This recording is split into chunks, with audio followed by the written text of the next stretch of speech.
What you're about to see is a community that's had enough. Last night, residents on a Portsmouth estate got wind of something truly disturbing, that a convicted child sex offender had been moved into the area. But instead of sitting back and waiting for authorities to act, they took matters into their own hands. In a fierce display of working-class unity, locals confronted the man head-on. There were no long-winded debates, no softly approach, just real people standing up to protect their children, their neighbors, and their community. What followed was a raw, no-nonsense act of street justice, the kind of response that sends a clear message. Predators are not welcome here. We'll show you exactly how it unfolded. Every moment, every shout, every demand, as this estate rose up and got the beast out. Because when the system fails, the people act. Let's have a watch. But first, hit the like button and subscribe to the channel for more. We have released our new 0% Liberal t-shirts. You can find them at britishstand.com or go to the link in the description. Let's get back into today's video.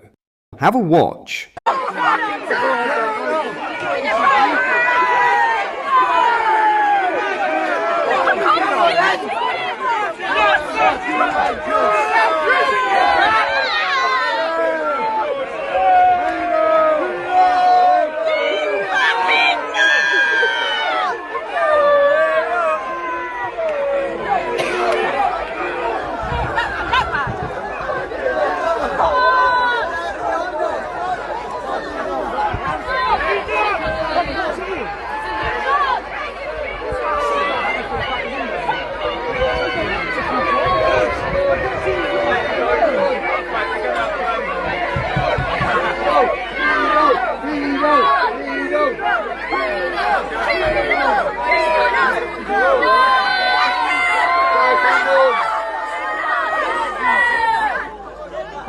Hang it! That's right!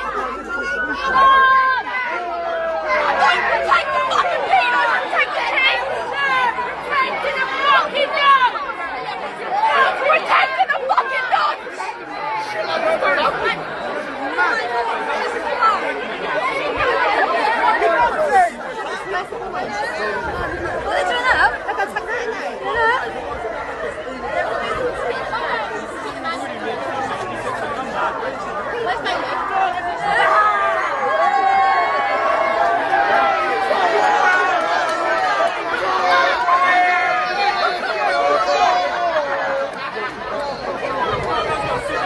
What do you make of this? Let me know in the comments. In other news, Senior Labour Minister Pat McFadden has hinted at tax rises this autumn after Sir Keir Starmer's benefits. Bill concessions appeared to wipe out an expected £5 billion worth of savings. The Chancellor of the Duchy of Lancaster admitted there would be financial consequences after the Prime Minister dropped a planned crackdown on the Personal Independence Payment, PIP.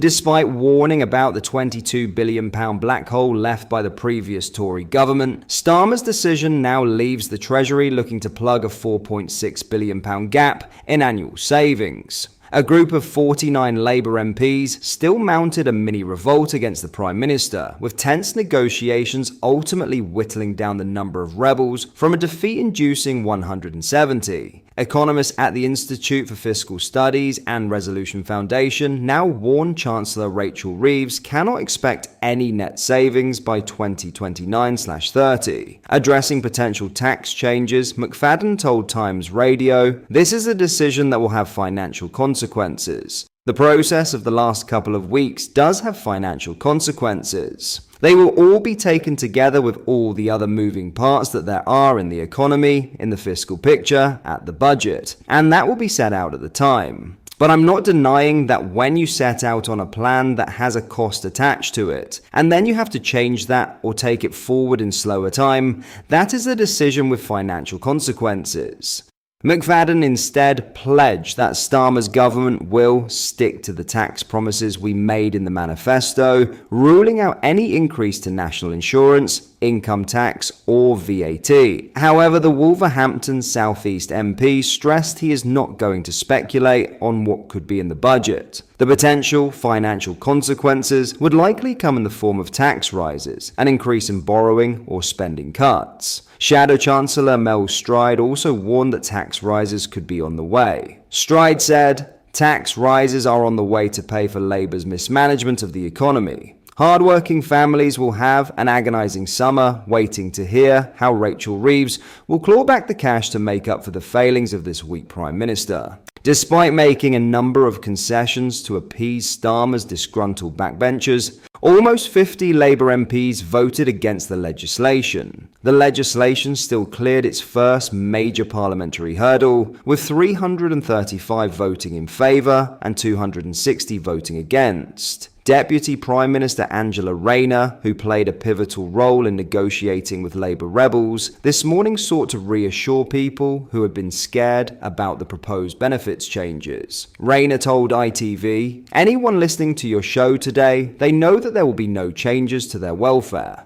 I want to make sure that people are reassured by that, because a lot of people have been scared about what's going to happen." Despite looking to reassure benefits claimants, taxpayers remain fearful about an imminent tax hike in the autumn. Helen Miller, Deputy Director of the IFS, said, "Looking to this autumn's budget, the Chancellor, Rachel Reeves, can now expect forecast spending on Social Security to be higher than she had been planning back in March, when the Office for Budget Responsibility incorporated expected savings from these reforms into the fiscal forecast. The changes to this bill will effectively halve her margin of error against her main, and apparently cast iron, fiscal target, and that is before any potential downgrade to the underlying fiscal forecasts. Since departmental spending plans are now effectively locked in, and the government has already had to row back on-planned cuts to pensioner benefits and working age benefits, tax rises would look increasingly likely.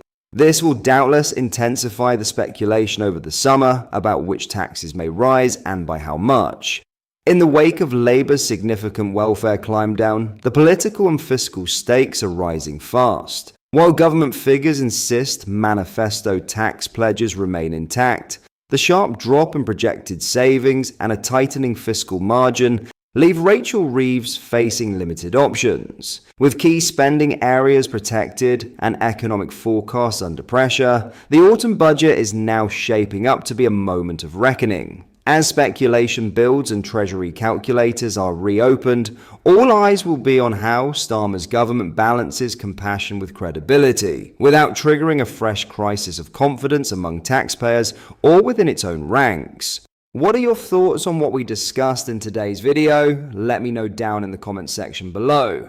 If you've not yet already, make sure you do drop a like on this video and subscribe to the channel for more British content. Thank you, take care, goodbye.